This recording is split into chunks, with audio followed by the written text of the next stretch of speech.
قال عليه الصلاة والسلام: أحب الطعام إلى الله ما كسرت عليه الأيدي. Allah karşında en süyüklü rızık anın üstünde en көп kullar жиңаны.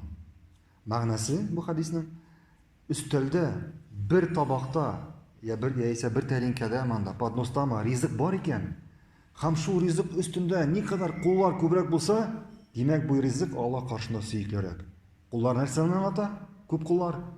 Яисә шушы табактан никадәр күбрәк кеше ашаса, кеше саны күбрәк булса ашаучылар, димәк бу ризык шуңа карап Аллаһ каршында сөйклерәк була. Әгәр дә без бүгенге көндә безнең республикада мәсәлән бер татар гаиләсенә керсәк, без күрербез кешеләрнең, мин әйтмим, 10 кешелек гаилә дип, 5 кешелек гаилә дип, хәтта 2 кешелек гаиләдә сез күрәсез аларның аерым-аерым савыттан ашап утырганнар.